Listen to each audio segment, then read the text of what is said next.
ॐ अज्ञानतिमिरान्धस्य ज्ञानाञ्जनशलाकया चक्षुरुन्मीलितं येन तस्मै श्रीगुरवे नमः। नमः ॐ विष्णुपादाय कृष्णप्रेष्ठाय भूतले श्रीमते भक्तिवेदान्तस्वामिन्निति नामिने। नमस्ते सारस्वते देवे गौरवाणी प्रचारिणे निर्विशेषशून्यवादी पाश्चात्यदेशतारिणे। जय श्री कृष्ण चैतन्य प्रभु नित्यानंद श्री अद्वैत गदाधर श्रीवासादि गौरभक्तवृंद। हरे कृष्णा कृष्ण कृष्णा हरे हरे, हरे राम राम राम हरे हरे। ओम नमो भगवते वासुदेवाय। नारायणं नमस्कृत्य नरं चैव नरोत्तमं देवीं सरस्वतीं व्यासं ततो जयमुदीरयेत्। In this session, we'll be discussing from the 22nd verse of the 9th chapter of the first canto of Srimad-Bhagavatam. This chapter is entitled The Passing Away of Bhishma Deva in the Presence of Lord Krishna. Tathapi ekanta bhakteshu pashya bhupanukampitam yanme asums त्यजतः साक्षात् कृष्णो दर्शनम आगतः. The meaning of this verse is, yet despite his being equally kind to everyone, he has graciously come before me while I am ending my life, for I am his unflinching servitor. Bhishma has already described Krishna, that Krishna is the absolute personality of Godhead. He is present in everyone's heart. He is equally kind to everyone. He is free from the false ego of differentiation. Therefore, whatever he does, he is equibalanced. He is free from all material inebriety. Now further, he is describing Krishna's kindness upon himself. That when he is about to quit his body, Krishna has come in front of him. Now this is a very, very special mercy shown by the Lord, because Bhishma is describing his position as his unflinching servitor. Unflinching servitor, the word used is ekanta bhakteshu. Ekanta bhakta. In the purport, Srila Prabhupada explains, the Supreme Lord, the absolute personality of Godhead, Sri Krishna, although equal to everyone, is still more inclined to his unflinching devotee who is completely surrendered and knows no one else as his protector and master. This is the position of every one of us, that we have no other protector other than Krishna. Why do I say that? Because even though in the material world we have our well-wishers, our parents, or our near and dear family members, who actually within the heart they have a sense of affection for us. Each one of us has got somebody who is very dear to us. Even then, all this affection is on the platform of the illusory energy. This truth is not known to most people in this world. I don't mean to say that people make a show of being affectionate while they don't have any affection in the heart. I don't mean that. What I mean is, each one of us, we are in ignorance about our real self. We are completely under the clutches of the three gunas, three modes of material nature. So we are not able to express our affection when our consciousness gets bewildered by the influence of the external energy.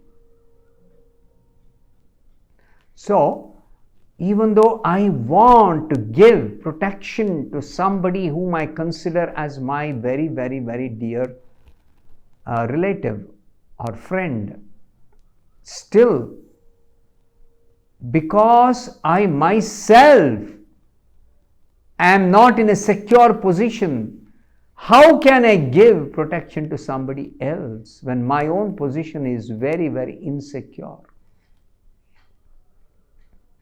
So therefore, who is the person who can really give everyone real protection, who is above the three gunas, who is transcendental to the modes of material nature?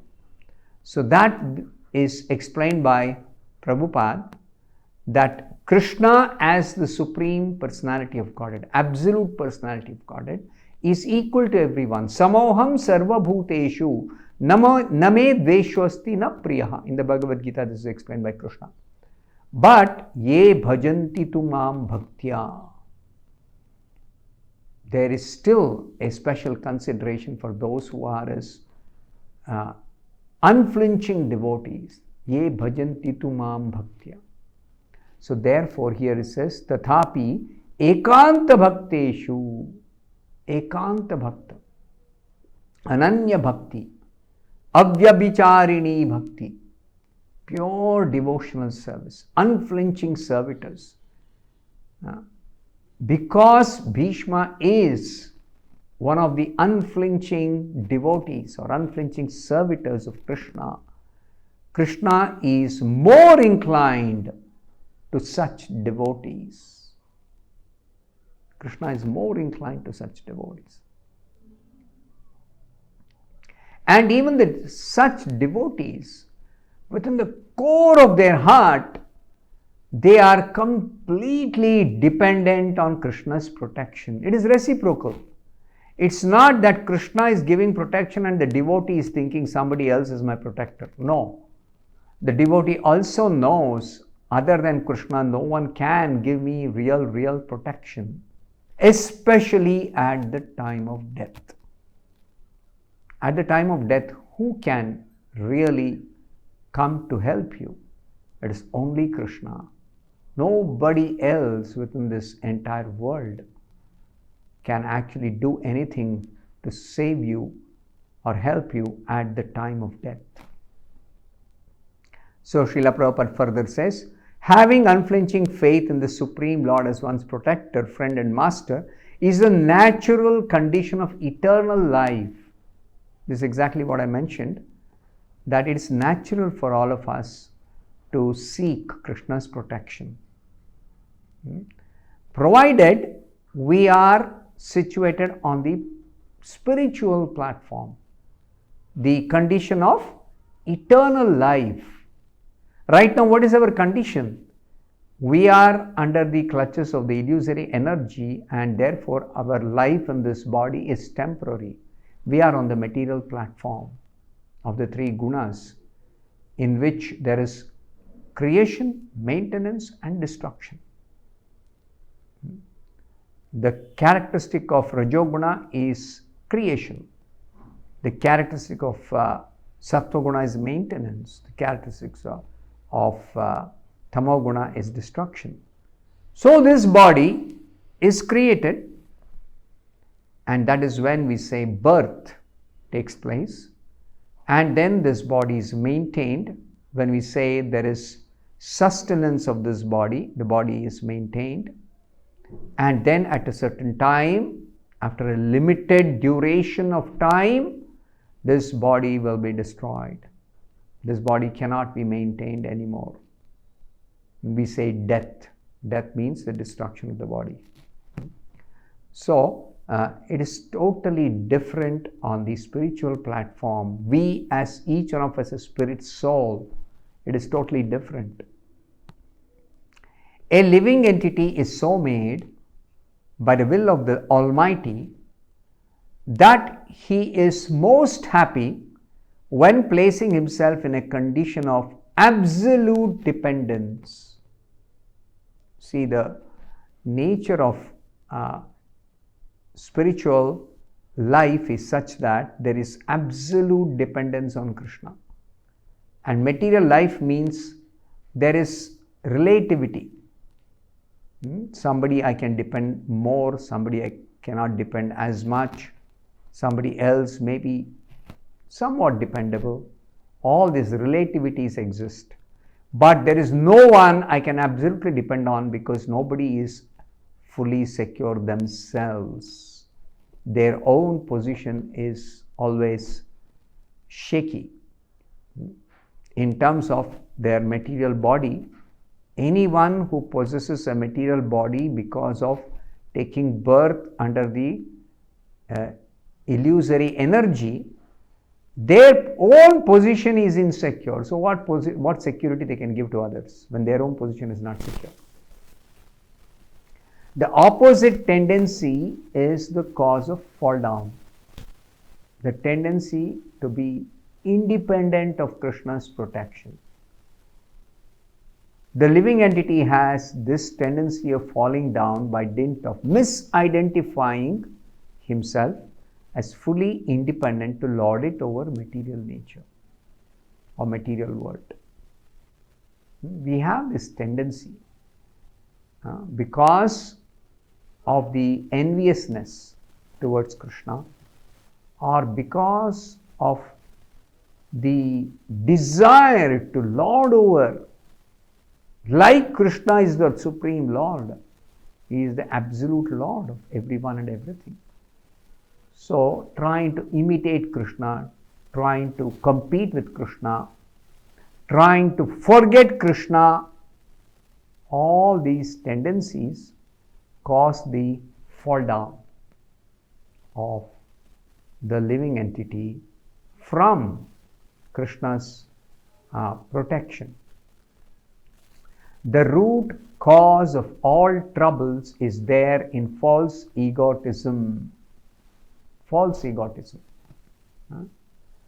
As soon as one desires to be independent of Krishna, or one desires to lord over others, or take Krishna's position, or imitate Krishna, immediately there is this false ego that covers our original consciousness of complete dependence on Krishna.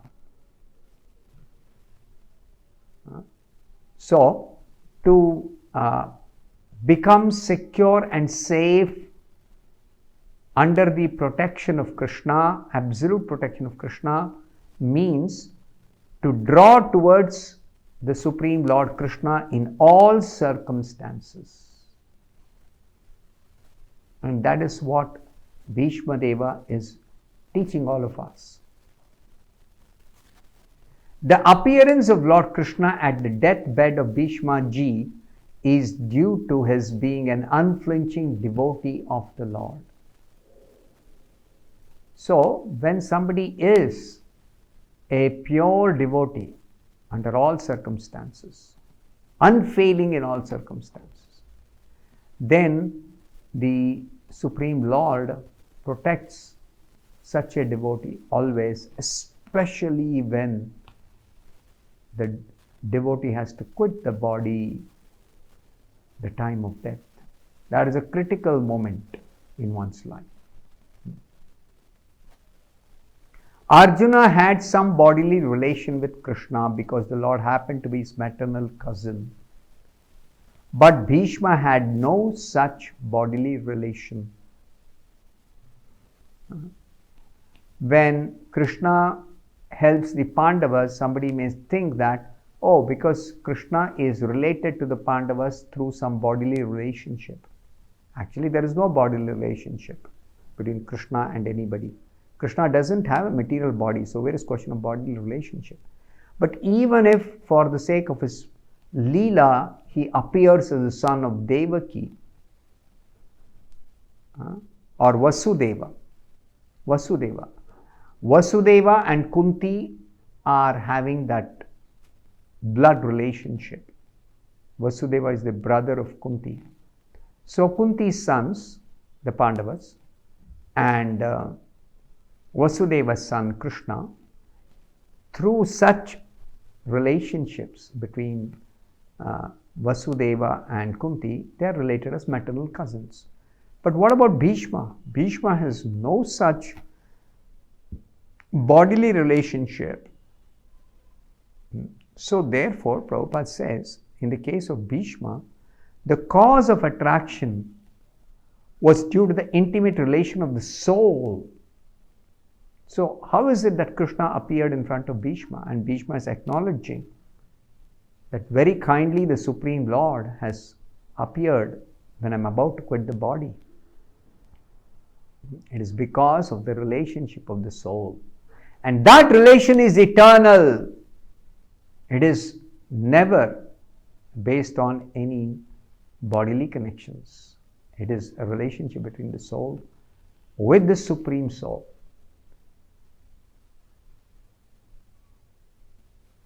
Yet, it is particularly explained by Prabhupada here, because the relation of the body is very pleasing and natural, the Lord is more pleased when he is addressed to the son of Maharaj Nanda, the son of Yashoda, the lover of Radharani. Though the Lord has no bodily relationship, but when he appears to have some relationship through his Leela of appearing as the son of Yashoda and Nanda, and he appears to have a loving relationship with Radharani. So then when he is addressed as Radharamana, Radhakanta, Yashoda Nandana, Nanda Nandana, he is very, very, very pleased. So we have to understand this point, that Krishna has appeared because Bhishma is the unflinching servitor of the Lord, which is an eternal relationship with the Lord. I'll stop here. Thank you very much. Hare Krishna.